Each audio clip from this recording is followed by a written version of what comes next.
Coisa boa é estar em Belo Horizonte. Boa noite, gente, tudo bem? Que bom que vocês vieram para esse tempo especial. Estou muito honrado de ser recebido por vocês. Pastor Juan, Keila, conheci também o Natan e o Noah, né? Estou muito bem recebido por amigos aqui de Belo Horizonte também, Daniel e Lívia, Júlia, Vânia, pessoas da prateleira de cima, como a gente fala, tem que andar com gente boa, não é verdade? E BH é terra de gente boa. Seja você atleticano, cruzeirense, América, nenhum deles. Lá em São Paulo a gente tem os nossos tipos também. Tem corintianos, tem palmeirenses, tem santistas. Tem um pessoal mais elevado que é São Paulino. Elevado porque se acostumou a sofrer, não é verdade? Então quando o pessoal pergunta que time eu torço, eu falo, olha, infelizmente, São Paulo Futebol Clube. Eu coleciono a tríade, né? Eu sou paulista, paulistano e São Paulino. As duas primeiras partes são boas, a última tem sido um sofrimento muito grande. Então, ore por nós, para que Deus tenha misericórdia de nós e para a cada dia a vida possa melhorar.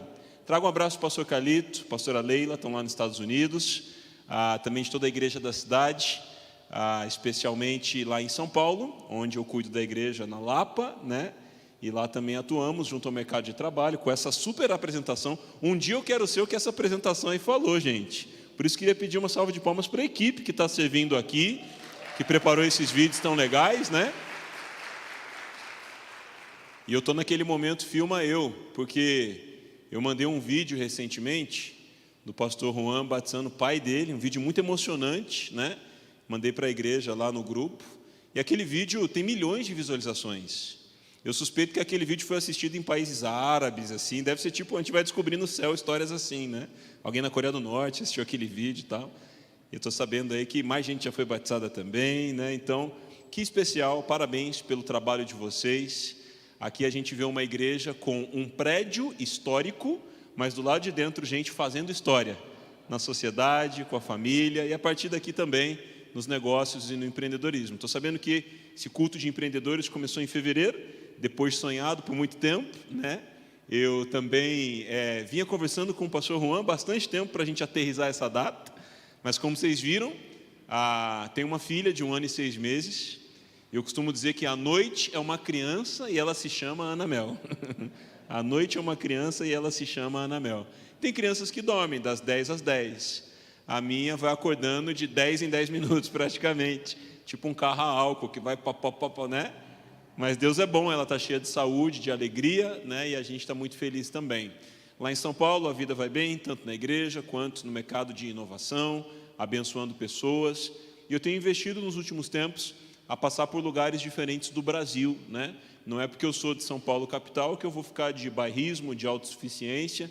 Ao contrário, tenho aprendido muito e sido muito abençoado, passando por cidades como Belo Horizonte, Curitiba, Florianópolis, Vitória, Manaus, tive recentemente em Recife, né? Então, existem muitas coisas legais acontecendo e normalmente a gente chama essa pauta que a gente vai abordar aqui de nova economia, porque o jeito de trabalhar, de se empreender, acontecia de uma forma, mas com o crescimento da internet, no mundo pós-pandemia, com essa tal de inteligência artificial que a gente vai pautar aqui hoje também, o jeito de trabalhar e empreender mudou. Então não tem como mais a gente fazer algo do passado, achando que vai dar certo no presente ou construir algo para o futuro. Então, eu trouxe para vocês uma apresentação aí que traz essa pergunta que se você não está fazendo ou ouvindo, certamente o mundo já está fazendo, a sociedade já está fazendo, que é como antecipar o futuro do trabalho e dos negócios. Como eu posso sair na frente? Como eu posso ter negócios inovadores? Como eu posso me preparar para não estar na estatística de desemprego, mas na estatística de promoção, de crescimento, de contratação, de gerar empregos, não é verdade? Então, eu queria trazer 3 recortes para vocês que me fizeram pensar bastante ultimamente. O primeiro aí, uma estatística da KPMG, uma consultoria respeitada, que diz que um profissional que não se atualiza, desvaloriza até 25% ao ano. E em 4 anos, poderá ficar fora do mercado. Então, a não atualização é um perigo. Anualmente já vai punindo, e em 4 anos, quando vê, já pode ser tarde demais. Antigamente, atualizar-se era uma opção, atualizar ou não atualizar. Hoje, atualizar não é se, mas quando. Não é se você vai se atualizar profissionalmente, mas quando. Não é se sua empresa vai se atualizar, mas quando. A atualização não é mais uma opção, ela é um fundamento. Segundo aí, o Projeto Draft já tinha noticiado isso, 85% das profissões que existirão em 2030 ainda não foram criadas. Ou seja, uma nova dinâmica de capacitação, uma nova dinâmica de preparo, trabalho, contratação, liderança, avaliação. E por último, Michael Phelps esteve na Expo, um evento em São Paulo, há um tempo atrás, e ele falou uma frase muito interessante: só os campeões fazem o que não gostam. Porque naturalmente a gente faz o que gosta de fazer. Eu gosto de humanas, eu gosto de exatas, eu gosto de pessoas, eu gosto de projetos, eu gosto de documentos, eu gosto de decisões. A pessoa faz o que gosta naturalmente. Só que um multimedalista está dizendo: só os campeões fazem o que não gostam. E ele contou que por quase 3 anos ele nadou todos os dias do ano, 365, bissexto 366. Todo dia ele nadou, às vezes saía da piscina com náusea. E ele é o campeão que é o próprio Usain Bolt, que é um multicampeão também na corrida, né? Dizia: eu me preparei anos para uma prova de segundos. Então, ou seja, o preparo, ele é importante, só que na direção certa, com a visão certa, com a compreensão do que está acontecendo. E aí, eu me lembro do que está escrito na Bíblia. Salomão escreveu em Eclesiastes, capítulo 11, versos 1 e 2, isso aqui está na Nova Tradução Linguagem de hoje, diz assim: empregue o seu dinheiro em bons negócios, e com o tempo você terá o seu lucro. Aplique-o em vários lugares e em negócios diferentes, porque você não sabe que crise poderá acontecer no mundo. Uau! Você tem noção que isso aqui foi escrito há milênios atrás? Só que não parece um alerta num mundo que ora é vulnerável à pandemia, ora é vulnerável à guerra, ora é vulnerável à polarização política, a ameaças climáticas, escassez de recursos. Salomão falou isso lá atrás, mas como a Bíblia ela é a palavra de Deus, ela não é apenas uma literatura, ela é viva e eficaz, ela se renova enquanto a gente lê, sem mudar.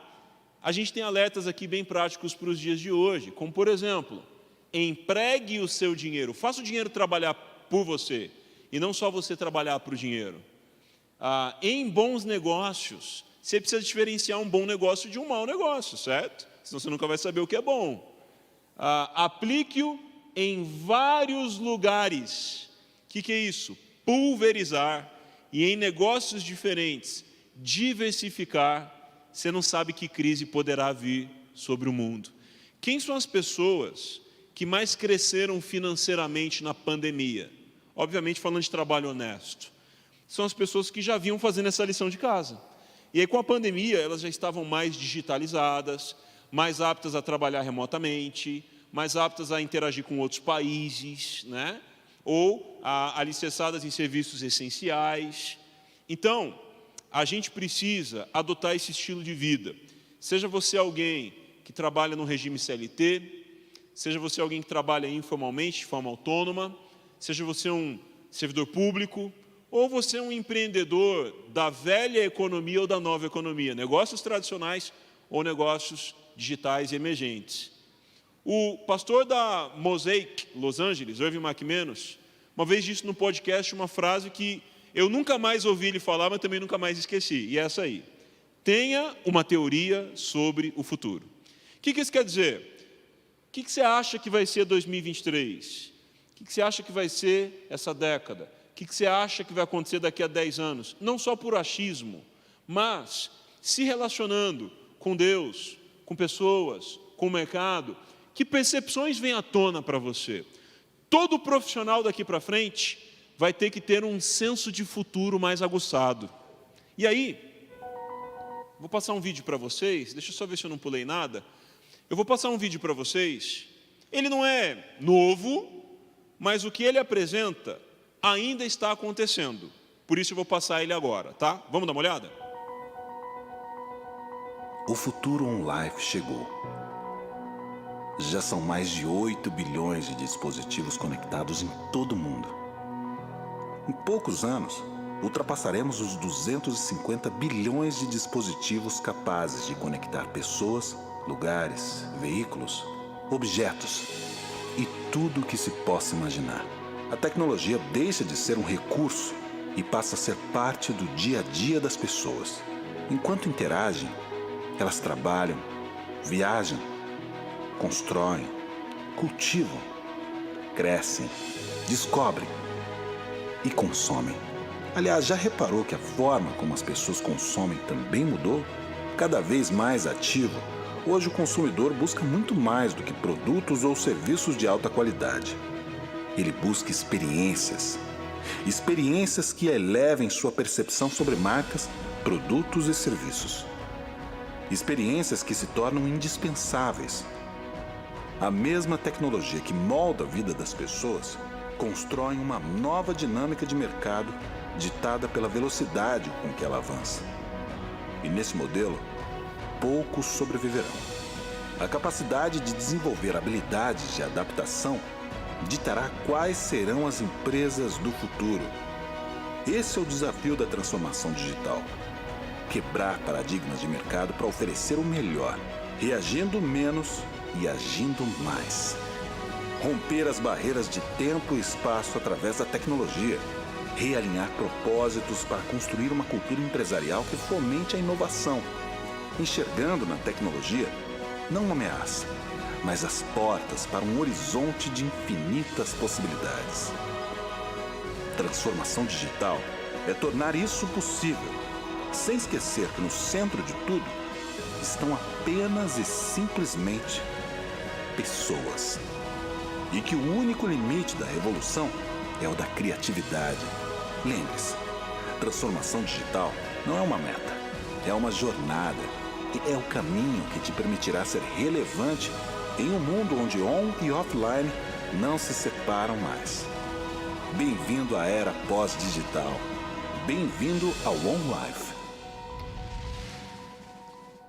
Muito bom. Então, na era industrial, a gente pode considerar ela até, no máximo, 2019, as pessoas tomavam decisões baseado no passado, olhando dados, manuais, comparando com o que outras empresas do segmento viveram na cidade, estatísticas. Só que na era digital, essa que esse vídeo retratou muito bem, as decisões precisam muito mais de tendências do futuro. E não é só para quem é empreendedor, empresário, CEO, tomador de decisão gigante. É sobre decisão pessoal. O que você vai estudar esse ano? O que seus filhos vão estudar? Eu recebo muitos pais e filhos em crise, porque os pais querem uma profissão e os filhos querem outra. E às vezes, pode ser que os filhos estejam confusos, mas às vezes também há pais que estão querendo preparar os filhos para um mundo que já passou. E isso é ter visão de educação. Não é um mundo em que os pais trabalharam, mas um novo mundo. Uma vez, uma mãe num evento falou, olha, eu queria que meu filho fosse advogado, nós somos uma família de advogados, nós temos nome na praça nesse sentido, e meu filho quer ser gamer, né? Quer fazer uma faculdade de game design.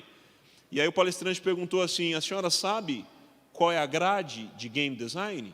Ela falou, não. Ele falou, vamos abrir agora. Alguém aí perto dela abre. Alguém abriu, começou a ler as matérias. Gestão de projetos ágeis, empatia, inteligência emocional, inovação, novos negócios. Aí ele falou, a senhora sabia dessa grade? Ela falou, não. A senhora estaria disposta a pensar de novo? Ela falou, sim. Por quê? Ela pensou que ele ia ficar meramente jogando videogame, né? Quando, na verdade, a indústria de games hoje já é maior que Hollywood. Ah, mas a indústria de games gera vários males. Várias indústrias geram vários males. Pensa assim, se a gente não fizer nada, os males existirão. E se vai existir algo bom, é se a gente vai se envolver ou não. Alguém falou, mas no metaverso vai ter muita besteira. Com certeza. Agora, se vai ter coisa boa ou não, a resposta está em você. Então, essa é a pergunta, né? O nosso envolvimento. para gerar qualidade, vida, servir a sociedade. Bom, o Peter Drucker, pai da administração moderna, ele tem uma frase que é a seguinte: a melhor maneira de prever o futuro é criá-lo. É claro, tem uma parte do futuro que é inevitável. Tipo, se vai chover amanhã ou não, eu não consigo interferir, nem apressar e nem proibir, não é verdade? Parte do futuro a gente não consegue controlar, mas tem uma parte do futuro que a gente pode interferir, pode interagir. Por que essa cidade se chama Belo Horizonte? Porque alguém interferiu. Alguém pegou um lugar que não era uma cidade se iniciou e alguém chegou no consenso. Belo Horizonte, Minas Gerais, São Paulo, Rio de Janeiro. Alguém deu nome para as ruas, para as praças. Alguém chegou na frente e deu moldes, deixou uma marca, liderou o processo, tomou decisões. Então, parte do futuro é inevitável. E não é essa parte que a gente vai focar. Parte do futuro é participativa. E é dessa que a gente tem que participar. Não importa a sua idade, não importa o ramo profissional que você atua. Então, mais um passo à frente, eu acredito que a economia do futuro, ela está alicerçada em novas habilidades. A gente nunca mais vai estar formado, a gente vai estar sempre se formando.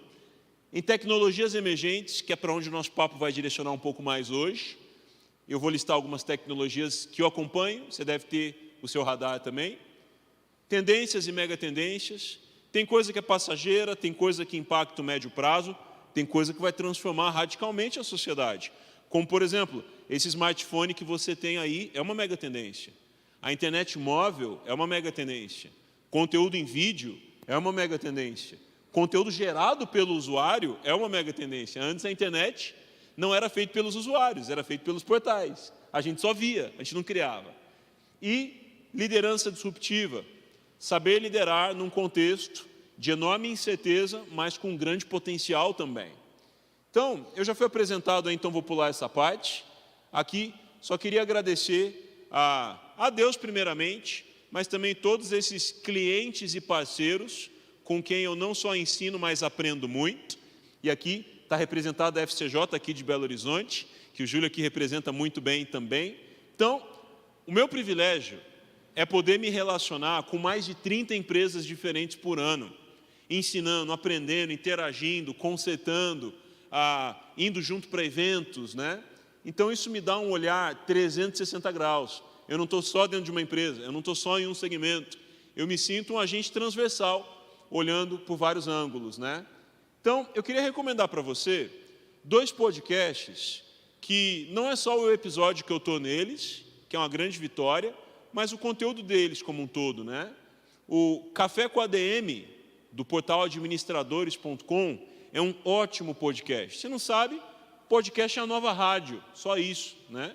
Só que agora você pode pausar, voltar, acelerar, compartilhar. Eu também participei do Resumo Cast, falando sobre esse livro, que eu queria te indicar também, Não Óbvio, Como Antecipar Tendências e Dominar o Futuro. Gustavo Carriconde e eu conversamos sobre ele. E eu participei de alguns eventos recentemente também, que me ajudaram a entender alguns movimentos de transformação no Brasil, como o Rio 2C, maior conferência de criatividade da América Latina, e eu falei num seminário de Web3 e Metaverso da Folha de São Paulo, com o Itaú Cultural, que acabaram gerando um artigo meu na Folha, e tem um saindo agora na nova revista Observatório, nova edição do Itaú Cultural, e eu também ajudei a compor os episódios da 2ª temporada de uma série de documentários chamado Projeto Upload, da CNN Brasil. Está gratuitamente no YouTube, são 10 episódios por temporada e tem bastante conteúdo interessante, profundo e gratuito. Mais ou menos 40 episódios, 30 a 40 minutos cada episódio, tá? Então, a minha rotina de trabalho é essa daqui. Eu levei uns 3 anos para explicar para os meus pais. Talvez porque eu demorei para desenhar isso. Meu primeiro passo foi explicar para eles que eu não estava vendendo drogas, né? Mas, aos poucos, eles foram entendendo. E hoje, eu tenho 3 organizações, 3 empresas. O Open Valley, que é uma rede de comunidades de inovação, que a gente está espalhando por todo o Brasil, ajudando anfitriões a criarem comunidades de inovação em suas cidades.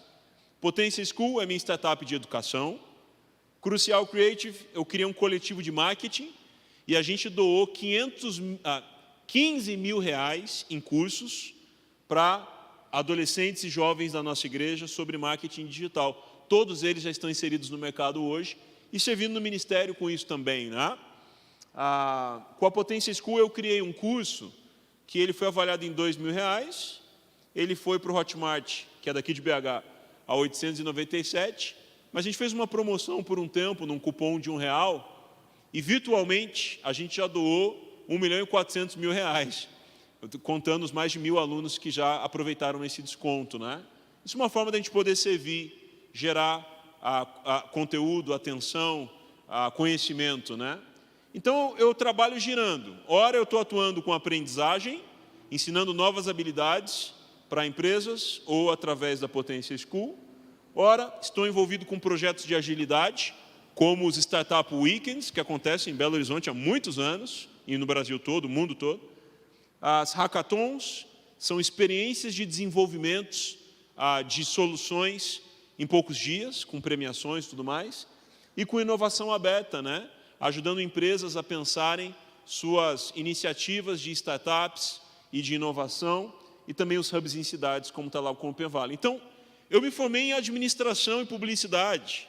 Eu achava que eu ia trabalhar dentro de uma empresa, eu achava que ia trabalhar numa agência, no máximo eu achava que eu ia ter uma empresa. Eu não imaginava que seria essa abordagem. Eu fui descobrindo conforme eu fui me reinventando. E eu não quero parar de me reinventar, porque isso é um grande perigo, né? Então, só para você entender que antigamente era, toma aqui o meu cartão, eu sou engenheiro, administrador, advogado, e não tem nada de errado, vai continuar existindo. Mas talvez você está confuso na sua profissão, está em transição, está insatisfeito onde você está. Na nova economia, isso aqui se chama carreira portfólio. Ou seja, você tem uma gama de habilidades que se expressam em lugares diferentes, de formas diferentes. Eu tenho um amigo, ele é advogado, ele chama Caio. Ele percebeu que o direito estava sendo saturado em alguns ramos da advocacia. E ele decidiu, há 6 anos atrás, se especializar no direito para criptoativos, blockchain e tokenização. Hoje, ele tem clientes de altíssimo padrão, uma atividade. Ele dá mentoria para outros advogados que querem atuar com inovação, segunda atividade. E ele dá palestras no Brasil e fora do Brasil em eventos reconhecidos, terceira atividade. Você percebe como na nova economia a gente tem a capacidade de desdobrar as nossas habilidades de forma bem remunerada, se atualizadas, em ângulos diferentes. Então, eu vejo uma coisa que eu vou retratar aqui nesse vídeo. Os irmãos Lumière, eles são atribuídos como os inventores da filmagem, consequentemente, o cinema. E no interior da França, depois que eles fizeram a primeira filmagem bem-sucedida, eles adaptaram uma projeção, né, que antes se colocava já antigamente a transparência, né, do retroprojetor, e eles adaptaram a projeção da imagem que eles filmaram.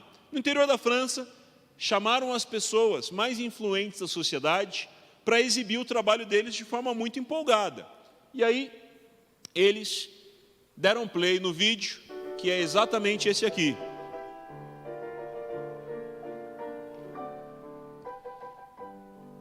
Um trem chegando na cidade. Existe algo de extraordinário sobre esse vídeo? Não. Mas posso te contar o que aconteceu? Uma parte do auditório saiu correndo. Outra parte ficou paralisada na cadeira. E alguns se levantaram e aplaudiram. Por quê? O ser humano tem reações naturais diante de novidades e do desconhecido. Primeiro, rejeitar. Não, isso não é verdade, não é assim, não acredito, não é. Mas a mudança continua acontecendo. Segundo, rotular.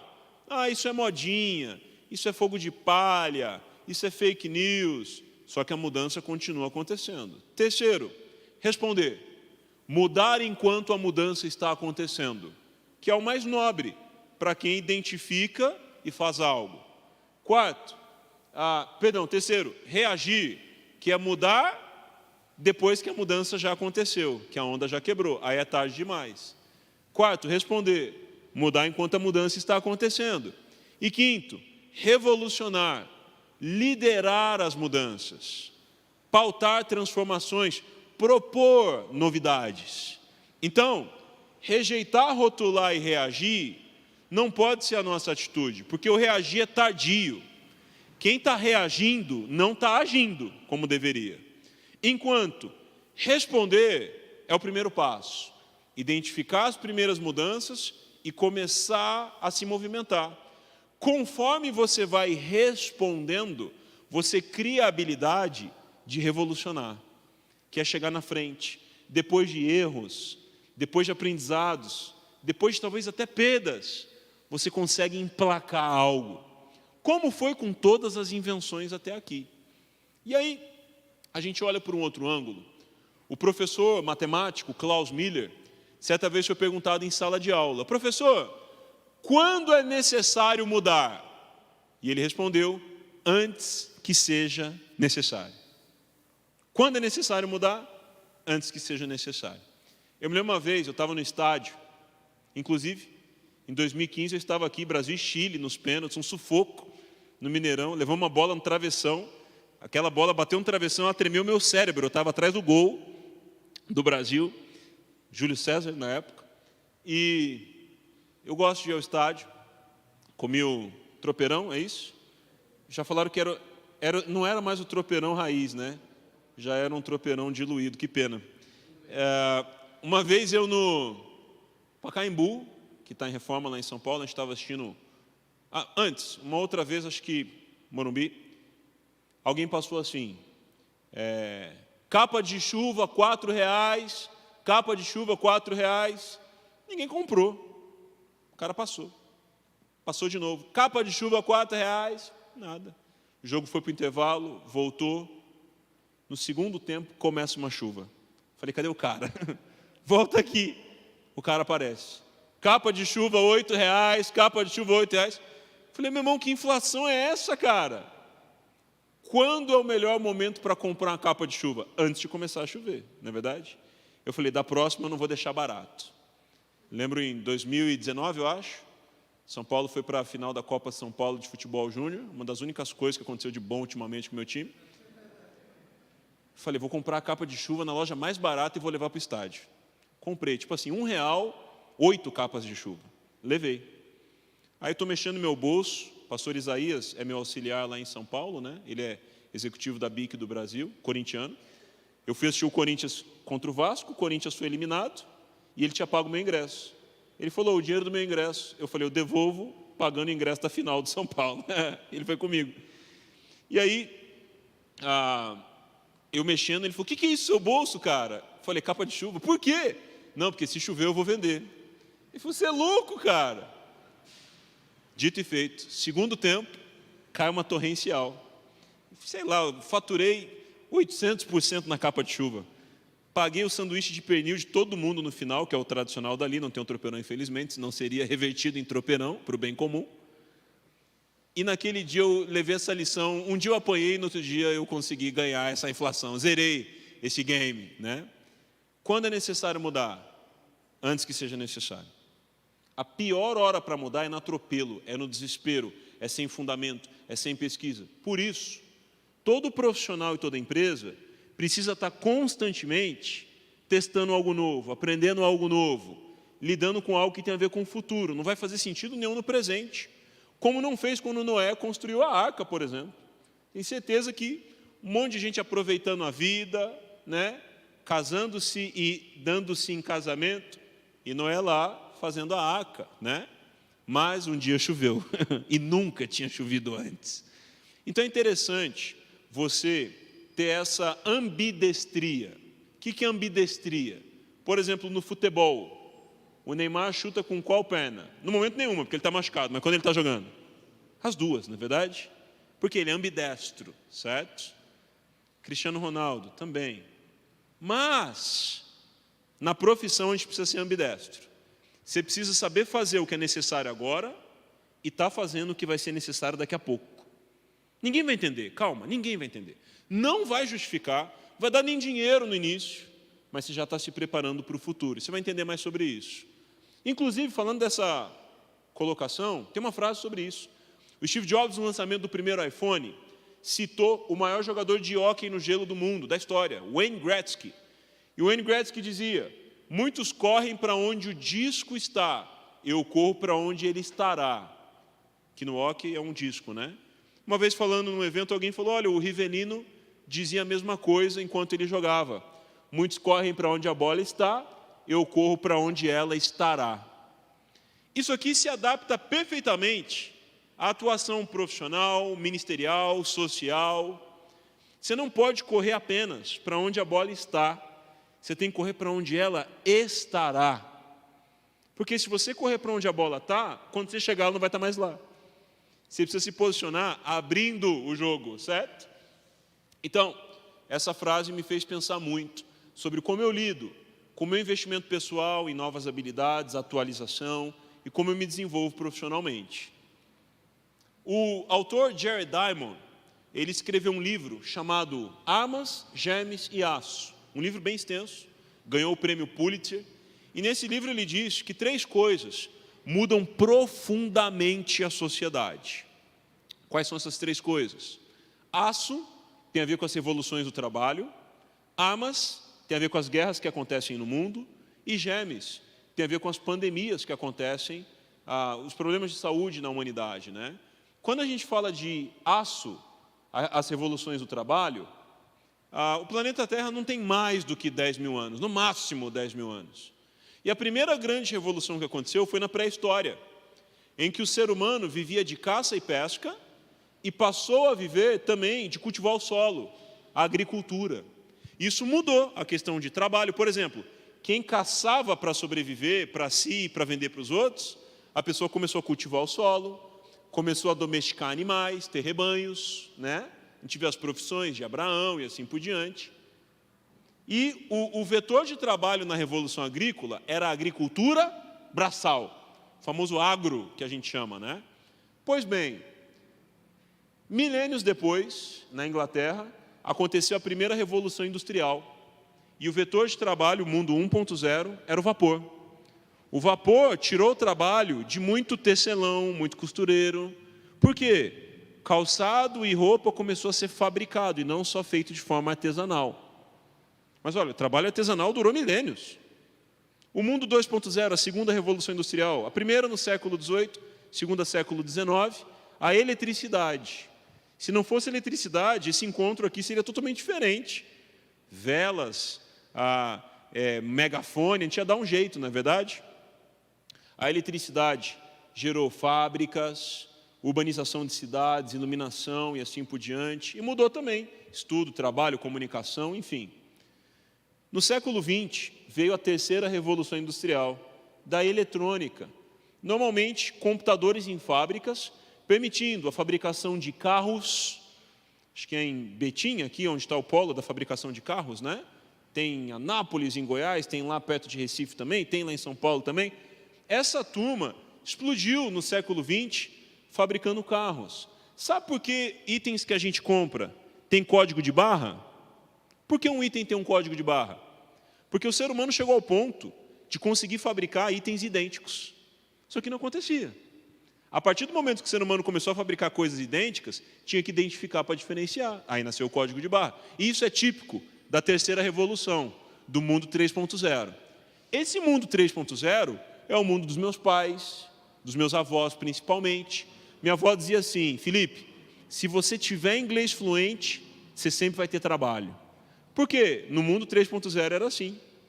Meu pai pensava, se você fizer um colégio técnico, um Senai, você vai ter boas profissões. Porque esse era o mundo 3.0. Um mundo de alta demanda industrial e pessoas trabalhando em fábricas, no comércio, nos hospitais, na construção civil ou no poder público. Não variava disso. Aí, no século XXI, a época que a gente está, a internet expandiu, smartphone, mídia social, e isso gerou essa quarta revolução industrial que a gente está hoje, que aquele vídeo atualiza muito bem. Só que muita gente não transicionou para o mundo 4.0 na profissão. Sabe por quê? As profissões do mundo 3.0 continuam existindo. E O mundo 5.0, que viria em 2030, por conta da alta adesão digital da pandemia, ele deve chegar em 2025, 5 anos antes. E qual vai ser o vetor de trabalho? Te garanto, a novidade não vai ser trabalho braçal, a novidade não vai ser vapor, eletricidade nem eletrônica, a novidade não vai ser internet, que a internet já está aí. Qual que é a novidade? Saber conectar todas as profissões da sociedade com blockchain, metaversos, 5G e 6G, computação quântica, inteligência artificial e biogenética, nanotecnologia e robótica. É possível você pegar direito e plugar aqui, arquitetura e plugar aqui, engenharia e também, psicologia também, nutrição também. Toda profissão pode interagir numa atualização com tudo isso. Só que ninguém vai fazer isso por você, você que vai ter que fazer. Então, tem gente que está no mundo 3.0, o mundo do século XX. O 5.0 está vindo aí. Já pensou tentar ir do 3 para o 5? Vai dar uma distensão muscular profissional na pessoa. E deixa eu destacar uma outra coisa, caso você não tenha percebido esse mínimo detalhe. Da Revolução Agrícola para a Industrial, no mínimo 6 mil anos, de 6 a 10 mil anos. Milênios para mudar o paradigma de trabalho. Entre uma revolução industrial e outra, mais ou menos 100 anos. De um século para o outro, virou uma revolução industrial para outra. Do 3.0 para o 4.0, já começou a diminuir de 100 anos. Do 4.0 para o 5.0, 9 anos. Então, o mundo que mudava no ritmo de milênios, passou para séculos, foi nem para década, já está indo para menos de uma década. Para os que apreciam carros, eu gosto de carros antigos, Opala, Passat e assim por diante. Eu vejo um carro e falo, é de 70, esse aqui é de 80, aquele ali é de 80, aquele ali é de 90.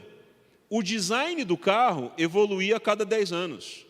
As coletâneas musicais, tinha um CD ou um vinil, anos 60, anos 70, anos 80, a música evoluía de 10 em 10 anos. Cinema também, o cinema dos anos 50, 60. Hoje em dia, como você vai definir música dos anos 20? Não dá, não é mais em 10 anos, é no ritmo de, no máximo, 2 anos. Então, o mundo, eu vou falar isso mais em detalhes para você, o mundo sempre teve mudanças, só que é uma aceleração que a gente está vivendo. Ele falou de armas, as guerras mudaram profundamente a sociedade também, a Guerra Civil Norte-Americana, Primeira e Segunda Guerra Mundial, Guerra do Vietnã, Guerra Fria, queda do Muro de Berlim, 11 de setembro, chamada Guerra ao Terror. O nosso relacionamento com aeroportos internacionais mudou completamente, não é verdade? Protocolo de Segurança Internacional. A invasão russa na Ucrânia é a pauta de hoje, que está mudando. Relações diplomáticas, gás, Finlândia e Suécia aderindo à OTAN. E isso afetou o Brasil, porque o Brasil comprou aviões caça da Suécia. E a Suécia aderiu à OTAN. Aí agora ela vai investir num outro tipo de avião caça. E o avião que a gente comprou dela não vai ter mais desenvolvimento e atualização. Então, olha como a guerra da Rússia na Ucrânia afeta investimento em infraestrutura e emprego no Brasil. Olha que loucura.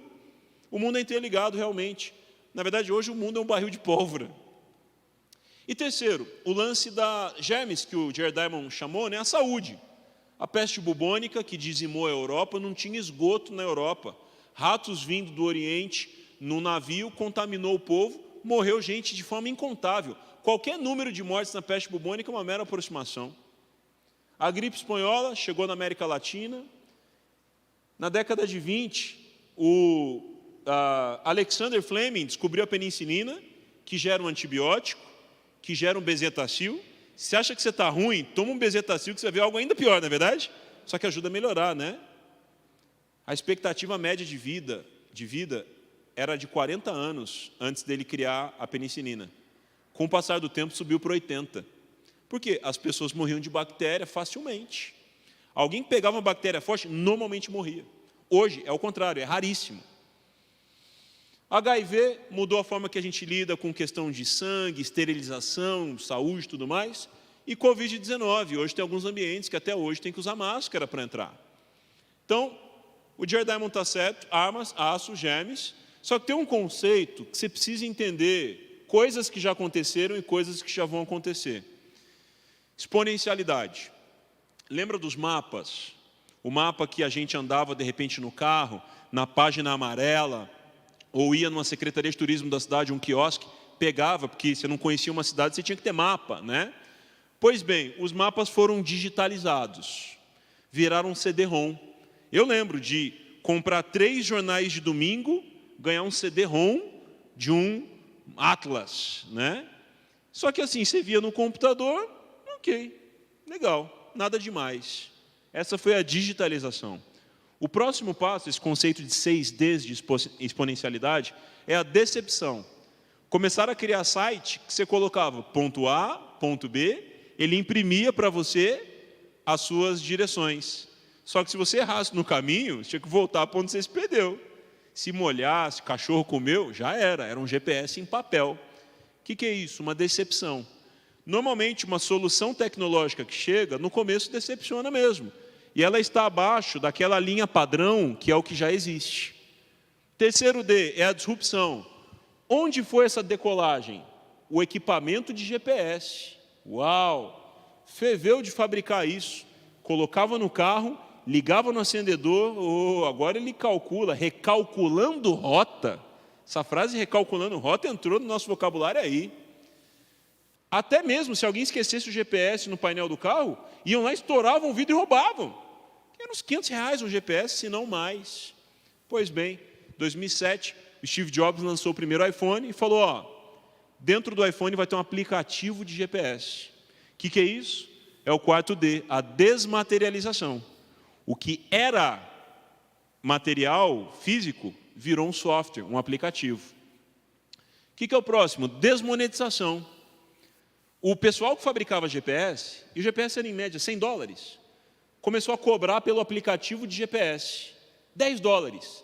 E a galera olhava e falava, cara, tá bom demais. Eu pagava $100 pelo GPS, agora eu pago 10 pelo aplicativo, tá ótimo. Mas não estava ótimo para uma startup de Israel chamada Waze, que falou, não tem nada a ver, cara. O futuro é a gente não cobrar, porque aí várias pessoas vão usar, a gente não precisa ter antena de sinal de GPS nas cidades. A própria pessoa usando já é uma antena.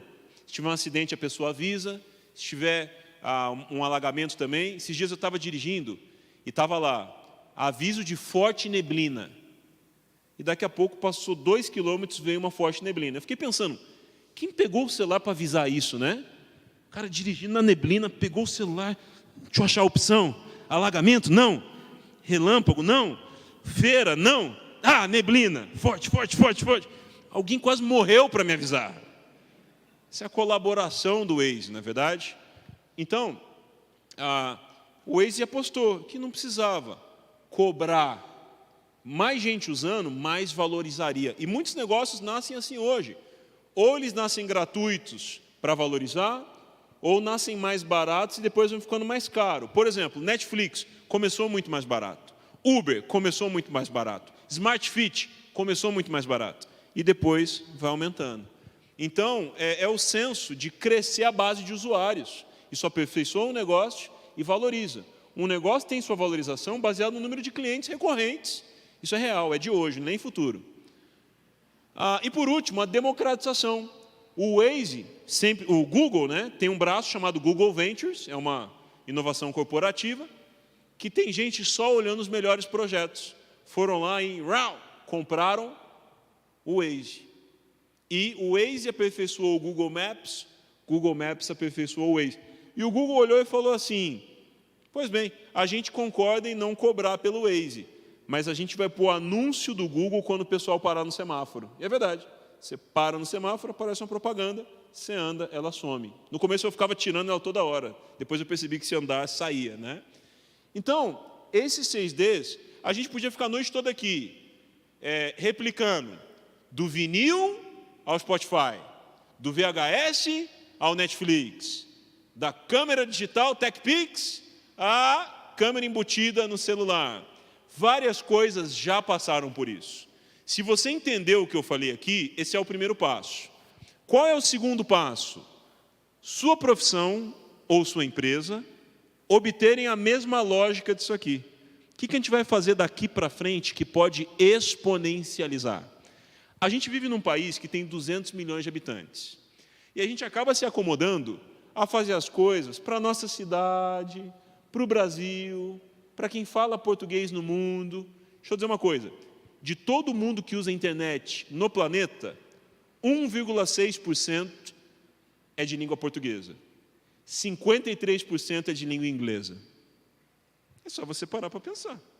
Onde vai ter mais crescimento, lucro e possibilidade? Onde estão milhões e bilhões? O pessoal fala que em Israel, as startups, os empreendedores, começam negócios já pensando no mundo.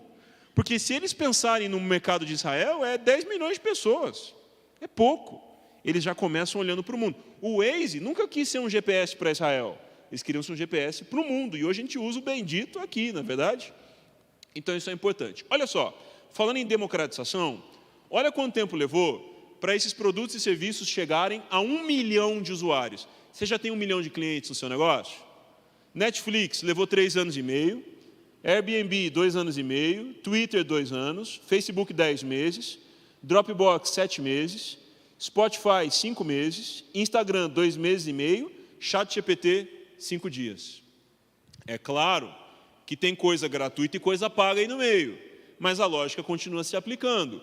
Quanto mais desmaterializado algo for, mais rápido vai democratizar. Então, os negócios estão se reinventando, o Thiago Matos, brasileiro, fala isso, em 3 análises. Depois que você entender isso, você não vai precisar ficar lendo de novo, você já vai perceber o mundo desse jeito. Economia, tangível, presencial e intangível. Tangível, eu tenho que ir até um negócio. Presencial, o negócio vem até mim. Intangível, nem eu tenho que ir, nem o negócio tem que vir. Isso não se aplica para tudo, mas para muitas coisas sim. Por exemplo, um boleto, eu não preciso mais receber o boleto em papel, ir na boca do caixa, escanear o código de barra e pagar o boleto. Eu sempre queria sacar dinheiro, tinha na minha frente alguém que levou 5 boletos para pagar. Eu falava, não, cara, dá para pagar de casa. Inclusive, o boleto já virou PDF, já virou Pix, copia e cola. Daqui a pouco, sei lá o que vai ser, não é verdade? O boleto vai sonhar e já foi pago. Expressão, analógico, está totalmente fora da internet, totalmente fora de rede social e de plataforma de pagamento. Digitalizado, tem ferramentas digitais, mas ainda tem a cabeça antiga. Digital, tem ferramentas digitais e uma nova mentalidade também. Então, eu não sei se você sabe, quando os irmãos Lumière inventaram a filmagem, os programas de rádio pegaram a filmadora e começaram a filmar o rádio. Mesma coisa do rádio, só que filmando. Depois de um tempo foram pensar, dá para fazer novela, filme, programa com plateia. Depois foram dar mais uso. E é verdade. Muitas vezes uma tecnologia ela é usada de forma limitada, porque tem a cabeça analógica. Só tem a ferramenta digital. Curiosamente, os podcasts de hoje estão fazendo o que as rádios de séculos atrás faziam, né? O podcast de hoje é meio vintage. Parece uma rádio filmada, não é verdade? Então, essa é a expressão de um negócio. E o modelo de negócio? Por exemplo, quem aqui é maior de idade tem conta em banco? Ou às vezes até menor de idade. Quem aqui tem conta em banco? Todo mundo, não é verdade? Agora, quem aqui tem conta em só um banco? Só um. Você não tem mais nenhum, só um. 1, 2, 3, menos de 1%, certo? E aí, normalmente eu pergunto, nem Mercado Pago, nem AMI, nem PicPay. Aí muita gente diz, não, é verdade, você me pegou. Porque hoje em dia a gente não é mais fiel à empresa. A pessoa ela tinha um pijama do Bradesco. A pessoa tinha roupa de praia do Itaú. A pessoa tinha uma capa de chuva do Santander. A pessoa tinha um guarda-chuva da poupança Bamerindos, não é verdade? Porque era uma fidelidade à marca, tinha uma história da família, do negócio. Hoje, o cliente quer serviço. Um ofereceu CDI rendendo mais, bora para lá. O outro tem conta global que não me cobre IOF, vamos para lá. Hoje, a gente tem um olhar... Então, veja, no modo clássico era meu banco, minha agência, meu gerente, meu talão de cheque. Por exemplo, Noah, Natan, vocês sabem o que é um talão de cheque? Não. Aí, tá vendo? Gostei. Provavelmente vocês nem saberão, não estão perdendo nada. Não é verdade? Porque talão de cheque, hoje a gente tem Pix, Open Finance, o Nubank criou a Nucoin, o Mercado Livre criou a Mercado Coin. Modo clássico virou modo plataforma. Você está com o banco que te atende melhor hoje. E para mudar de um banco para o outro, era quase ser deserdar o banco da vida, né? Hoje, para mudar de um para o outro, fez o Pix, foi lá, fechou, acabou. Ou você deixa lá sem nada, não é verdade? A fidelidade, por exemplo, a pessoa olha no Uber. Se não está bom no Uber, já chama 99, se não chama o InDrive, se não chama o táxi, a pessoa se vira, senão sai voando. Não, eu sou Uber. A pessoa é o que está atendendo melhor no momento. O mundo é muito rápido. O que é o pós-digital? Cripto, crie seu próprio dinheiro, os tokens de clubes. Todos os times brasileiros hoje praticamente têm o ativo, o token do clube, que é tipo um sócio torcedor. Em alguns casos, se um jogador da base for negociado, por exemplo, imagina que o Real Madrid vende o Rodrigo e ele valorizou mais 20%. Quem tem o Santos Token ganha 20% na valorização do seu token.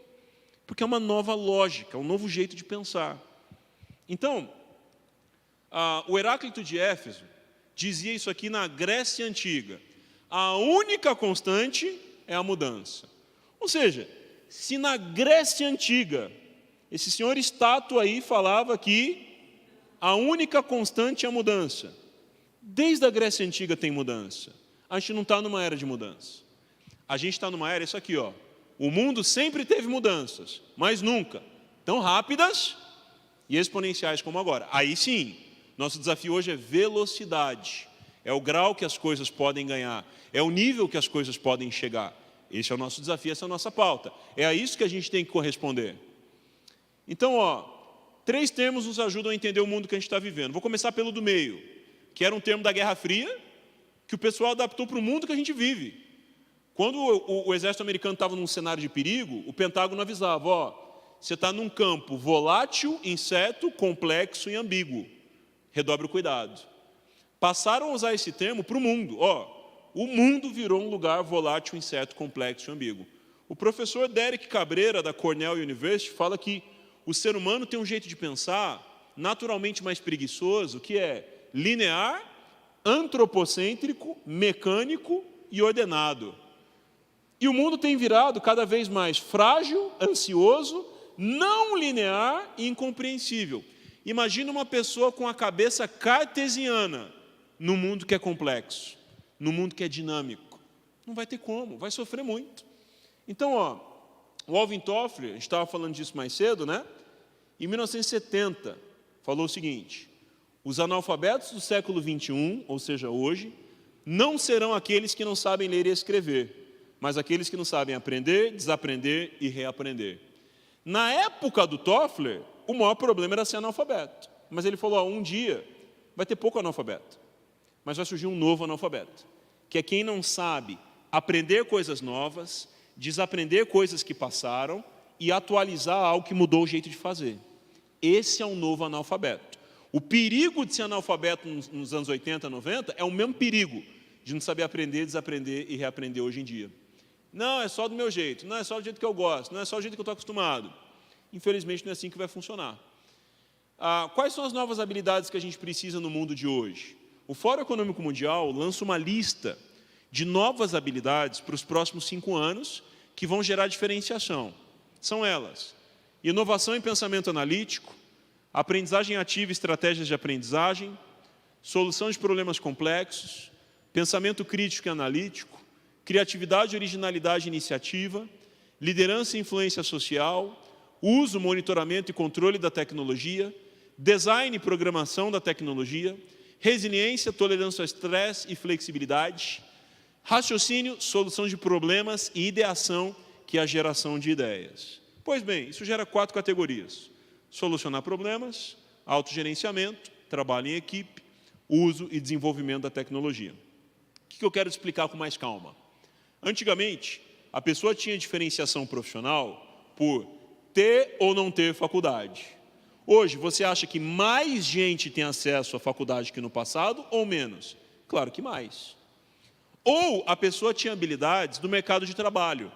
É alguém que trabalhou no banco e fez um CPA, é alguém que trabalhou no hospital e fez uma certificação, é uma pessoa que trabalhou no serviço público e conhece um protocolo, são as habilidades técnicas. Então vamos lá.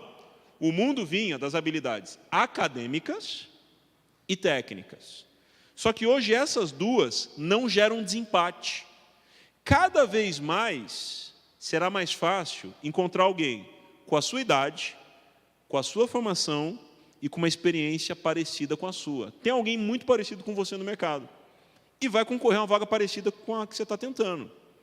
O que gera diferenciação? O que gera o desempate entre alguém que é muito parecido com você? Uns diziam, é o que indica, é a forma que se vestiu na entrevista de trabalho. Só que tem algo que é mais profundo e mais confiável: habilidades diferenciadoras. Entre duas pessoas que se formaram em administração, que falam inglês e espanhol, que têm 42 anos, que têm 10, 15 anos de experiência, o que desempata? É para isso aqui que os RHs, é para isso aqui que o mercado, e no fim do dia é até para isso que o cliente está olhando. Quem tem mais inovação para solucionar os problemas reais? Quem tem mais gerenciamento, equipe eficaz? Gente, não adianta só ter um líder heróico, tem que ter uma equipe heróica.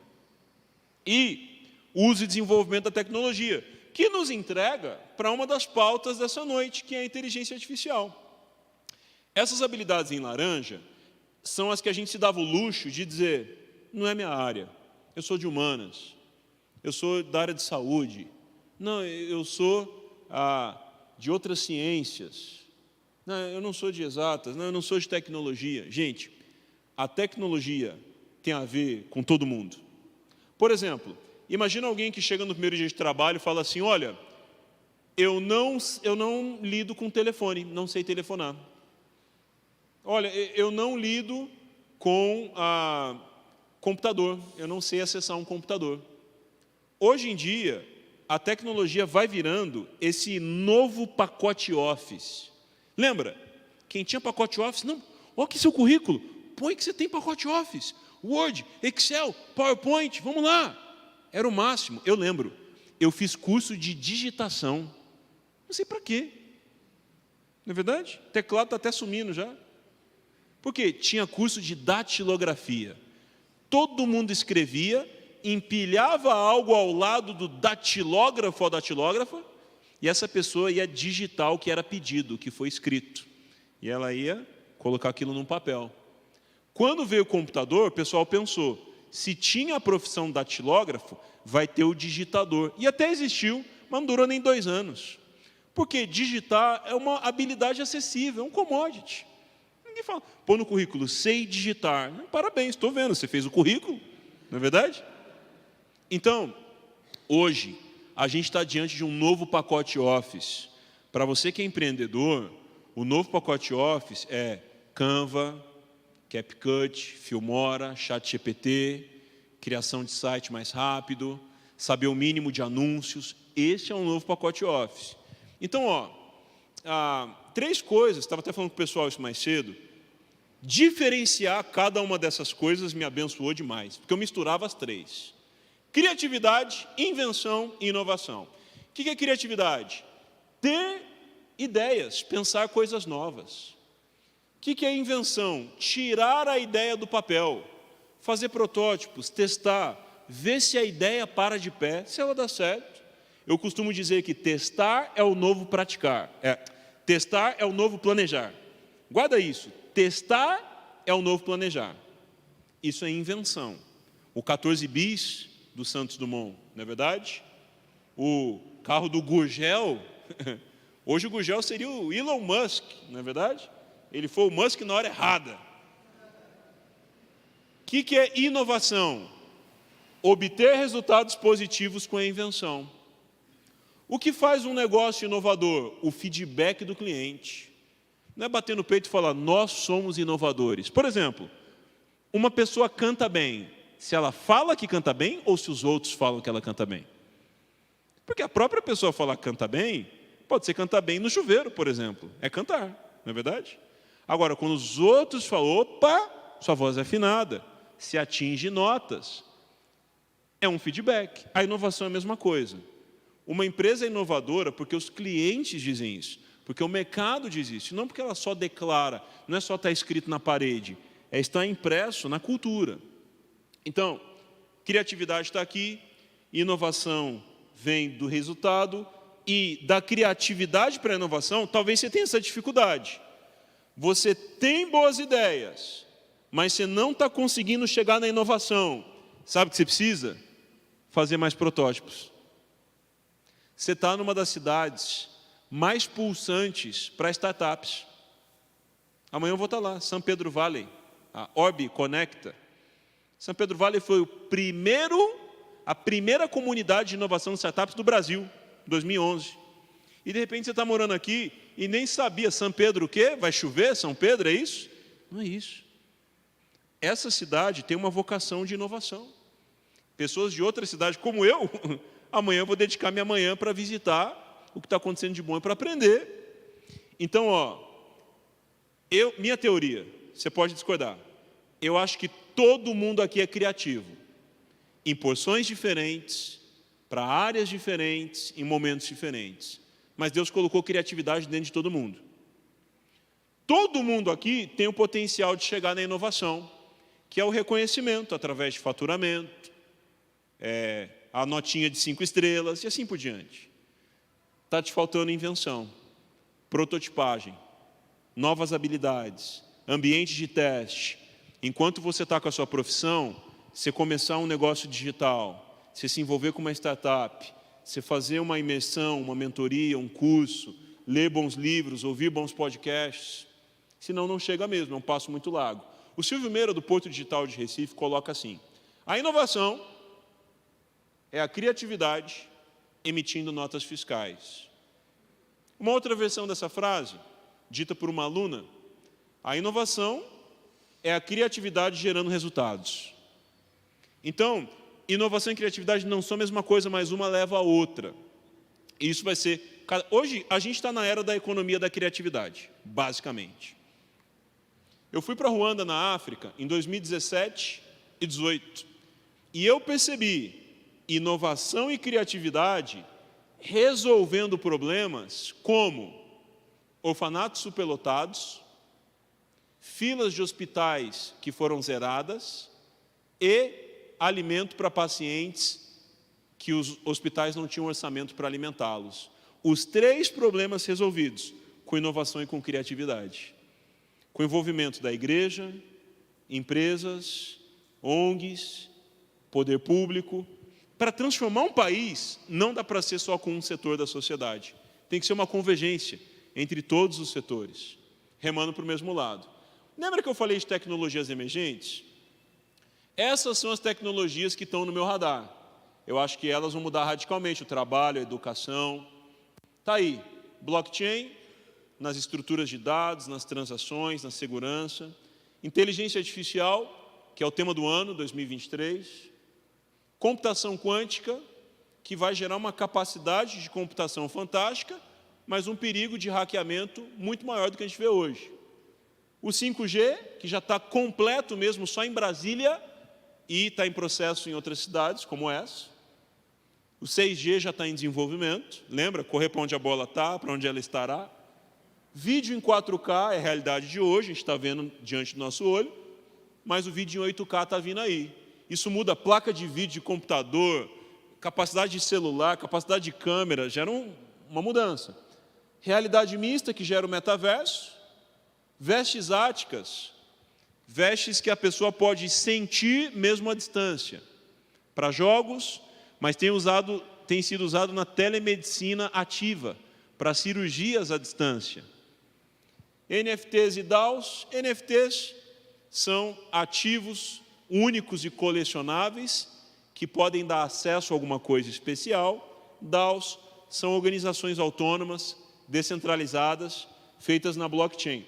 Vou dar um exemplo de DAO rapidinho. Assembleia de condomínio. Quem aqui gosta de ir numa reunião de condomínio? Tipo assim, me chama que eu vou. Se tivesse a reunião de condomínio hoje, eu não estava aqui. Ninguém, não é verdade? Isso podia ser uma DAO.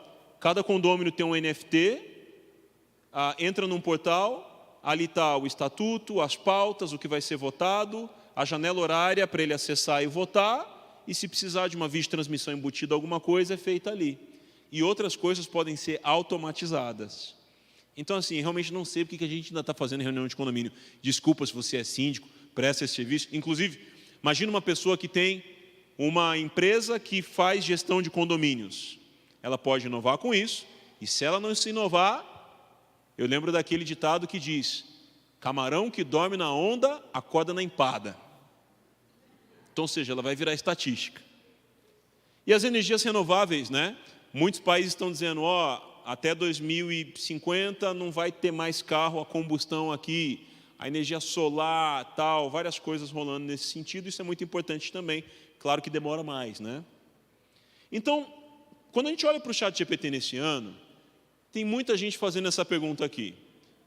O ChatGPT, ele é uma inteligência artificial generativa ou ele é uma tendência destrutiva? Uma coisa a gente sabe. Deixa eu ver se eu consigo passar para o próximo slide. Boa. Muitas inovações foram razão de deboche em veículos de comunicação. Aqui, nós temos no ano 2000, o jornal Daily Mail falou o seguinte: a internet provavelmente está passando como uma febre, enquanto milhões desistem dela. Em 2000, um jornal sério publicou dizendo: a internet pode estar com seus dias contados. A internet morreu? Não. No meio, um artigo de 2007. Por que o iPhone vai falhar? Com razões, argumento. E não é gente fundamentada falando, A, B, C. Terceiro, uma notícia de dezembro passado. O ChatGPT é mais burro do que você imagina. Trate como um brinquedo, não como uma ferramenta. Toda grande inovação é rechaçada, sofre deboche, é mal interpretada. A gente não pode tratar isso no clima de fla-flu. A gente tem que tratar isso, qual é o fundamento? A pergunta, na verdade, não é se você gosta de ChatGPT ou não. Isso pouco importa. A pergunta é, você entendeu o fundamento? Você entendeu como isso afeta o seu mercado? O que você pode fazer sobre isso? Essa é a pergunta. Então, a inteligência artificial já existe há muito tempo, estipulada nos anos 40 para os anos 50. Aqui a gente tem o cientista computacional Alan Turing, que é conhecido como quem propôs a aprendizagem de máquina. Em 1956, a Universidade de Dartmouth, lá no norte dos Estados Unidos, teve uma conferência que entrou para a história como os fundadores da inteligência artificial. Então esse assunto não é novo, é mais antigo do que a maioria de nós. Só que ele vem com uma nova roupagem devido àquele programador Ilya, que foi cientista do Google, fez pós-doutorado em Stanford, não é alguém qualquer, alguém gabaritado na tecnologia. E a grande mudança não é sobre tecnologia. A grande mudança é sobre o acesso. Qual que é o acesso? Antigamente, a inteligência artificial era para o público iniciado. Quem estudava ciência da computação, engenharia da computação, nossos queridos nerds, no bom sentido, tá? Hoje, ela chegou para o público iniciante. Quem não tem nada a ver com pato, pode entrar em openai.chatgpt.com e começar a digitar e obter resultados. E o que ele criou, o ChatGPT, já existia algo parecido. Qual foi a sacada deles? Não foi tecnologia. Sabe qual foi a sacada do ChatGPT? Experiência. Qual que é a experiência? Eles criaram um site que você acessa a inteligência artificial como um chat. Quem usou a internet na década de 90 lembra do bate-papo da UOL. Tipo, o que era aquilo? Absolutamente nada, era só um momento na história, um momento confuso na história. A mesma lógica, só que agora você não conversa com um desconhecido, você conversa com um supercomputador, que tem muitas informações. E o ChatGPT não é para a gente ficar fazendo pergunta boba, tipo, Adão tinha um umbigo, aí ele responde algo errado, você fala, ele não funciona. Por exemplo, você pega um artigo na internet, cola o link no ChatGPT e fala assim, resuma para mim em 5 pontos para eu fazer um conteúdo para a minha rede social. Em 10 segundos ele faz para você. Sobre o seu ramo, sobre um tema que é relevante, sobre algo que você está estudando. Você pode pegar um texto, por exemplo, imagina que você fez um texto de 10 páginas, agora você precisa dele em 2. Você pega aquele texto, cola e fala, resuma para mim em 2 páginas. Ele vai resumir para você.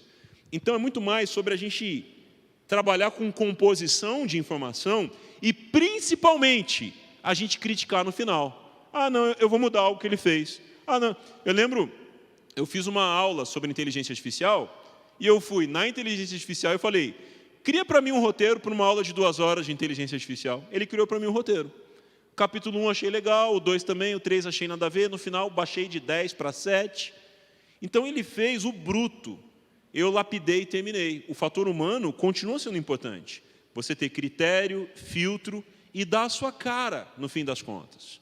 Então, mais um passo à frente aí. Esse é o programador responsável, né? O Ilia. O Sam Altman, que está no Rio de Janeiro hoje, falando lá no Museu da Manhã, é o CEO.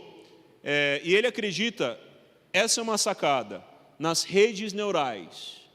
O que é isso? É um conceito em que o programador vai criar um código para ele parecer com o pensamento humano. O ChatGPT parece um robô? Não, ele parece um humano. Por quê? A lógica por trás disso é cientistas de computação falando, vamos criar uma computação que parece com o jeito humano de pensar? Essa é uma sacada que tem muito mais a ver com o olhar humano do que somente tecnológico. Claro que precisa de capacidade tecnológica. O ChatGPT chegou no fim de novembro na versão GPT, que é o Generative Pre-trained Transformer, é o nome do algoritmo deles, na versão 3. Ou seja, 1 e 2 a gente nem viu. Foi para o público a versão 3. E ele tinha tem 1,5 bilhões de parâmetros. Pois bem, 4 meses depois eles lançaram o GPT-4, que tem 100 trilhões de parâmetros. Como pode, em 4 meses, algo ir de 1,5 bilhões para 100 trilhões? Só uma conta para você, a gente estava vivendo a lei de Moore, que a capacidade computacional dobrava a cada 2 anos. Por isso que PlayStation 1, 2, 3, 4, 5, iPhone 10, 12, 13, 14, Velozes e Furiosos 1, 2, 10, estou brincando, Velozes e Furiosos tem nada a ver com isso, mas segue uma lógica também, né? Por isso, celular reinventa rápido, videogame reinventa rápido, televisão troca rápido, porque a capacidade computacional dobra a cada 2 anos. Então, as outras coisas do mundo também estavam mudando a cada 2 anos, muita coisa. Só que agora a gente está numa era que a capacidade da inteligência artificial dobra a cada 4 meses. Então, o mundo já poderá ver transformações expressivas a cada semestre, basicamente. Por isso, você tem que entender muito bem qual é o seu propósito de vida, chamado, e ir com velocidade naquilo que faz sentido para você. Familiar, profissional, ministerial, social. Você já passou por um momento desse na internet? Que você teve que digitar um número meio embaralhado e errou umas 3 vezes até acertar? Ou que você teve que falar, eu não sou um robô? Isso foi até o nome de um filme, né? Eu, Robô. Ou você teve que colocar uma conta matemática, uma vez eu errei o número, eu estava distraído. Ou você teve que selecionar imagens, né? Selecione faixas de pedestre. Selecione semáforos. Um dia apareceu um para mim, selecione galinhas numa árvore. Eu falei, cara, qual é o próximo passo? Uma coisa que você não sabe, provavelmente, eu não sabia, descobri esse ano. Enquanto você estava selecionando isso, você estava treinando sistemas de computadores de alguma empresa. Se a programação está tão evoluída hoje, é porque a gente ficou clicando nessas coisas para nos dar acesso. Não tinha, ou clica ou não acessa. Uma das maiores empresas de CAPTCHA, que é o nome disso, foi comprada pelo Google, alguns anos atrás. O Google é dono de uma das maiores empresas de captcha. Então, quando você digitou lá CFQ maiúsculo, minúsculo, você estava treinando o computador para identificar o que estava escrito. Você estava confirmando para ele o que é. Igual ensinar uma criança a ler. Então, assim, eu não quero que essas mudanças aconteçam. Deixa eu dizer algo. Você já está fazendo parte dessa mudança um tempão e não sabia. Porque a gente vai aperfeiçoando o uso. Então, não é sobre sair correndo da sala de cinema. Não é sobre ficar paralisado. É entender qual é a sua parcela de participação. Aqui eu vou pular algumas coisas que eu acho que a gente não precisa falar aqui especificamente, mas uma coisa acontece. Você já deve ter usado PayPal, PayPal influenciou o PagSeguro, tudo que a gente vê hoje aí, né, de pagamento digital. Muita gente que trabalhou no PayPal saiu de lá, mas eram pessoas brilhantes que se conectaram com outras pessoas brilhantes e no futuro fizeram coisas espetaculares. Quem montou essa imagem chamou de PayPal Máfia. Tem gente que estava no projeto do PayPal e depois criaram o YouTube. Os criadores do YouTube estavam envolvidos. LinkedIn, Tesla com Elon Musk, Slide, Kiva, entre outras coisas. Então, olha que interessante. Quem participa de algo grande, ainda que não seja o inventor, o criador, você se envolve com pessoas brilhantes, ideias brilhantes, e no futuro, com certeza, isso vai impactar o que você vai fazer. Aí o pessoal criou agora o OpenAI Máfia. Eles estão de olho na turma que já saiu da OpenAI, que é a criadora do ChatGPT, para pensar, o que essa galera está fazendo, para onde eles vão? E tem gente trabalhando com várias coisas. Isso aqui, essa empresa Anthropic, aqui, do Dario Amadei, acho que é isso, saiu hoje a notícia. A empresa dele consegue ler um livro em 1 minuto. Em 1 minuto ele pega 9 horas de conteúdo lido e absorve tudo. E você pode fazer perguntas para ele. Então, olha para onde as coisas estão indo. Muitas vezes as pessoas me perguntam, como eu faço para um robô não roubar a minha profissão? Não trabalhe como um robô. Se a sua profissão é algo que um robô poderia fazer, você já deveria estar fazendo algo e não esperar alguém anunciar que está tendo uma mudança, uma mexida. A sua habilidade, eu acredito que a tecnologia, ela vai assumir as tarefas mais morosas e repetitivas. Por exemplo, você acha que alguém nasceu para digitar planilha de Excel? Coitado dessa pessoa, gente. Deixa a tecnologia migrar os dados, fazer leitura. Eu peguei um novo iPhone recentemente, eu estava há uns 5 anos sem trocar de celular. Eu tiro foto de uma coisa e ele identifica o texto. Eu clico, ele já copia o que está lá. O que é isso, gente? A gente precisa fazer essas transições. Deixar a tecnologia com as coisas morosas e repetitivas e a gente ficar com as melhores tarefas. Então aqui, eu deixei um link, se você quiser pegar esse QR Code. Uma turma criou um Trello só de ferramentas de inteligência artificial, por categoria. Aí eu coloquei uma prévia da foto ali, né? Porque o ecossistema de empresas de inteligência artificial, cada semana surge de 5 a 20 empresas novas. Algumas boas, outras só estão aproveitando a onda. Mas é legal você saber que tem uma dessa que você cria um site em 30 segundos. Tem uma dessa que você cria um logo, ou 5 opções de logo, em 10 segundos. Coisas que você levava 1 mês e meio para alguém te responder, com boa vontade ou não, você faz em segundos. Isso facilita empreender, isso facilita um projeto na primeira versão dentro da empresa, isso facilita colocar de pé algo que de repente você ainda não fez. Está muito mais fácil. Eu pensava antes, puxa, R$500 um logo, R$1.500 um site, R$1.000 para um assistente de anúncios, uns R$5.000 só para começar. Aí não começava. Hoje você pode começar com 0. A barreira de entrada para empreender está cada vez mais baixa. Quanto era para você criar uma rádio? Sei lá, R$1 milhão. Quanto é para você criar um podcast? 0. E muito mais rápido também. Eu fico impressionado. O Instagram da TNT Sports, eu acho, 70 posts por dia. Ué, mas não é muito? Eles estão pensando, se a gente tivesse um canal 24 horas, o que a gente faria? Pois bem, o Instagram é esse canal 24 horas. Às vezes eu não estou nem vendo um jogo. Só pelos highlights da TNT Sports eu já sei. LeBron James fez uma cesta de 3. LeBron James errou. LeBron James saiu. porque eu estou nem vendo o jogo, mas eles postam tanto, que é como se fosse uma TV no Instagram.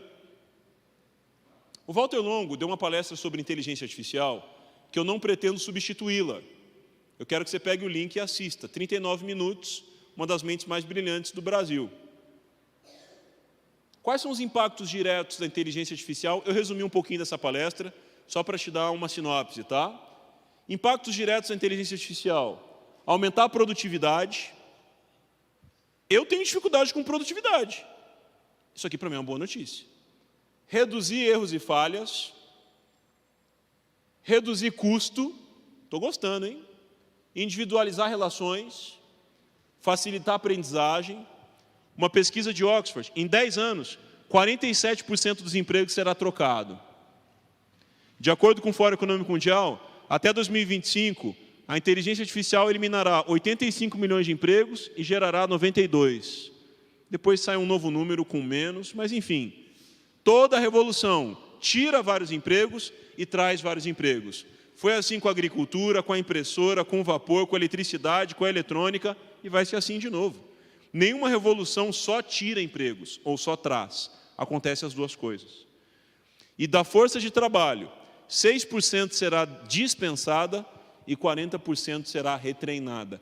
Por que esperar essa estatística bater a porta? Será que a gente não pode começar a fazer algo hoje? Como, por exemplo, pelo menos assistindo o vídeo do Walter ali, de 39 minutos, brilhante. Então, vamos começar a amarrar algumas pontas e caminhar para o final? A gente está diante não só da inteligência artificial, mas de uma nova internet, que a gente chama de Web 3. É uma era de grande descentralização. A primeira versão da internet, UOL, BOL, KD, Terra, era uma internet que os portais criavam conteúdo, a gente só via. Criar site era algo caríssimo. Vê a segunda onda da internet. Criar site é mais barato, eu crio conteúdo no Wikipedia, Fotolog, blog, rede social, não é verdade? Hoje, a maior parte do conteúdo da internet não é feita por grandes empresas, é feita pelos usuários dentro das grandes empresas nas plataformas. Essa é a Web 2. O que é a Web 3? É esse momento em que a gente tem inteligência artificial, novas regulações, o usuário querendo ter direitos autorais das suas criações, e assim por diante. A gente vai ter que ter cada vez mais critério. Lembra daquela imagem do Papa com um jaquetão? Muita gente, depois de um tempão, falou, não era o Papa? Foi algo criado? Não foi assim quando a gente via algo photoshopado, ilusão de ótica. Agora é assim. Falei agora há pouco que a gente está indo da era da ilusão de ótica para a era da ilusão de ética. Tem gente que está pegando, tem uma inteligência artificial, que se ela pega poucos segundos da sua voz, ela recria qualquer frase que você quiser com a voz da pessoa. Fizeram uma música nova do Oasis, de não sei mais quem, e estão usando isso para criar um falso anúncio de sequestro. A pessoa pega a voz da minha mensagem aqui agora, cria uma frase, socorro, mãe, é verdadeiro isso, acredita em mim, ela faz uma ligação e põe essa voz. Antes, a pessoa desconfiava de um texto, agora é a voz. Tem que fazer uma videochamada para confirmar. Cuidado, porque até a imagem já dá para manipular. Então, o nosso nível de critério vai ter que aumentar. Não dá para acreditar em tudo que a gente vê. Se eu acreditar em tudo que a minha tia Isabel manda no WhatsApp, eu vou ser preso. Porque tem coisa que ela manda que é verdadeira, tem coisa que não. Ela é uma senhora. Eu falo, tia, o crivo, o filtro, cuidado. Minha mãe mesmo mandou uma parada esses dias. O Biden teve uma diarreia na coroação do príncipe. Eu falei, que estranho, não vi isso em lugar nenhum. Joguei na internet, fake. É que assim, acho que ela achou tão interessante aquilo acontecer. Mas não era real, não aconteceu. Então, a gente está indo para uma nova época. E deixa eu te dar um destaque antes da gente ir para o final. A internet não foi criada considerando que pessoas de má índole iriam utilizá-la. Quem criou a internet, criou pensando que só gente de boa índole ia usar. Então, a gente não vai tirar a internet do ar, mas a gente precisa saber lidar com esse ambiente que tem oportunidades e perigos também. Eu gosto desse slide porque ele cabe num stories, né? Em resumo, a Web3 é a internet descentralizada. O metaverso, imersões descentralizadas. É você ir para Roma sem ir para Roma, ir para Dubai sem ir para Dubai, ir para o Polo Antártico sem ir para o Polo Antártico, Polo Norte ou Antártico. Criptomoedas, finanças descentralizadas, que não se submetem a um banco central, a uma instituição financeira. É peer-to-peer, de uma pessoa para outra. Essa é a lógica do Bitcoin. Blockchain, propriedade descentralizada. Uma propriedade real pode estar expressa na blockchain e pode ser fracionada. Hoje em dia, você pode, se você quiser, comprar 1/1000 de uma laje corporativa em Nova York. Porque alguém pegou ela e colocou na blockchain para poder vender para 1000 donos diferentes. Aí o aluguel do mês você vai receber 1.000 avos daquilo. DAOs, governança descentralizada. E o nosso papo aqui de hoje, inteligência artificial, aprendizagem e criação descentralizadas. Quem criou isso? Foi você? Fui eu? Não. Foi um algoritmo que mesclou referências e criou uma imagem, criou um texto, criou um som, criou um site, criou um logo. Várias coisas podem ser criadas. Lembre-se, tenha uma teoria sobre o futuro. Talvez a gente não vai concordar sobre o que o futuro será, mas em algumas coisas a gente vai. E no que a gente discordar, a gente pode aprender um com o outro. Eu tenho falado isso. A divergência, para uns, gera medo. Eu costumo dizer que a divergência é característica do ambiente de inovação. Eu não concordo com você, mas a gente não vai perder a amizade por isso, e a gente vai aprender junto. Eu saio com aprendizado e você também. Como avançar? Socorro. Primeiro, bom conteúdo. Livros, eventos, podcasts, ambientes de trabalho colaborativo, muitas vezes fora do seu segmento. Relacionamentos.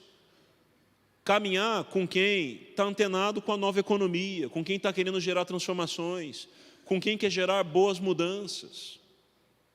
Muitos testes. Lembre-se, testar é o novo planejar. Sabe o Cirque du Soleil, famoso Cirque du Soleil? Eles, em algum momento, chegaram à seguinte conclusão: a gente não quer ficar concorrendo com um circo que tem animal, palhaço, cuspir fogo.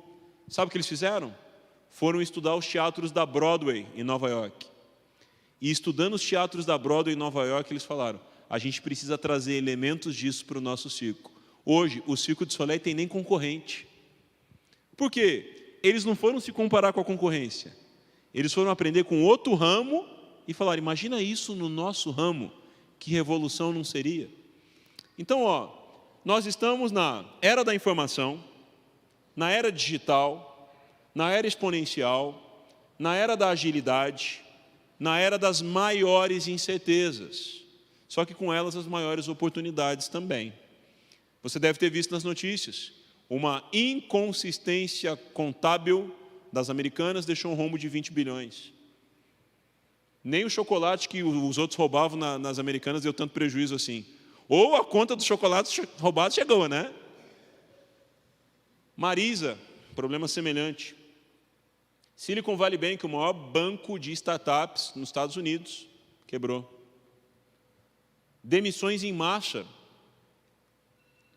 Previsão para... Acho que deu meu tempo, hein? Tem um timer aí. Estou no final, nos últimos 2, 3 minutos. Recessão iminente para 2023. Isso aqui não é ser profeta do caos. Vira essa boca para lá, bate na madeira. Não é isso. A previsão econômica, são os números. Não adianta a gente repreender isso aqui. A gente precisa empreender em meio a isso aqui. Deuteronômio 8,18 nos dá uma dica. Lembrem-se do Senhor, o seu Deus, que dá a vocês a capacidade para enriquecer, confirmando a aliança que fez com os seus antepassados, conforme se vê hoje. O mundo está lendo essas notícias aqui. Essas são as notícias que o mundo está lendo. Essa é a notícia que a gente está lendo, certo? João 4,35, Jesus fala algo que eu acho impressionante. Vocês não dizem, daqui a 4 meses haverá colheita? Eu digo a vocês, abram os olhos e vejam os campos. Eles estão maduros para a colheita.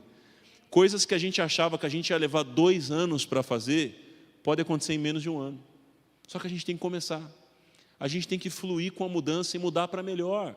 Sermos transformados e transformarmos o nosso redor também. Eu acredito que em muita coisa o Brasil parece um cubo mágico. Eu não sei resolver um cubo mágico. Ainda não parei para me desenvolver nisso. Mas basicamente o cubo mágico, quando eu estou terminando de arrumar um lado, eu bagunço o outro. E o Brasil parece muito com isso. Não é há 4 anos, há 5 anos, há uns 500 anos mais ou menos parece, né? E muitos países do mundo também, América Latina de forma geral, que difícil. Só que eu acredito que pessoas que querem fazer o bem para a sociedade, que têm os princípios de Deus na sua vida, que decidiram se reinventar, a gente vai mudar uma frase. Sabe aquela frase que o pessoal fala, a NASA tem que estudar o brasileiro? Eu acredito que você tem potencial, não só para a NASA te estudar, mas para você chegar onde a NASA ainda não chegou. A NASA chegou no seu bairro? Ela faz alguma coisa lá? Não. A NASA chegou no seu nicho? A NASA chegou no seu mercado? É você que vai chegar lá. Eu me lembro de uma frase do Ayrton Senna que dizia, na adversidade, enquanto uns reclamam, outros batem recordes. E eu não sei se está aqui nessa noite, foi tempo gasto ou tempo investido, mas eu queria deixar para você meu muito obrigado.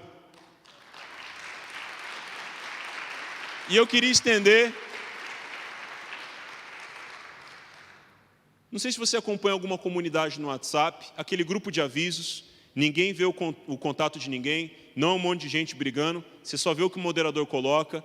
Eu criei um grupo para isso, só para colocar notícias, eventos, cursos, bons livros, bons podcasts, tudo que eu vejo de relacionado à inovação, eu não mando para minha esposa primeiro, eu não mando para minha mãe primeiro, eu mando aí primeiro.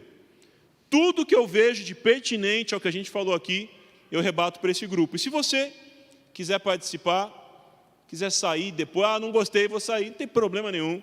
Todo dia entra gente, sai gente, a gente está caminhando para um alvo de 1000 pessoas aí, em poucos meses, né? Então, fica esse convite. E eu queria estender um presente para você. Aquele curso que eu falei que a gente pôs no Hotmart por R$900, se você acessar e colocar esse cupom Futurismo, você vai tê-lo por R$1, que é uma forma de eu ofertar na sua vida, né? Meu dinheiro é limitado, eu gostaria de te dar presentes, e acho que essa é uma forma de compartilhar conhecimento, conteúdo, com R$896 de desconto aí, e eu acredito que vai agregar, de alguma forma, antecipando futuros com mega tendências. Eu gravei isso pensando em todas as idades, todos os segmentos e para todas as pessoas, tá bom? Então, meu muito obrigado, Deus abençoe vocês e vamos nos reinventar. Valeu!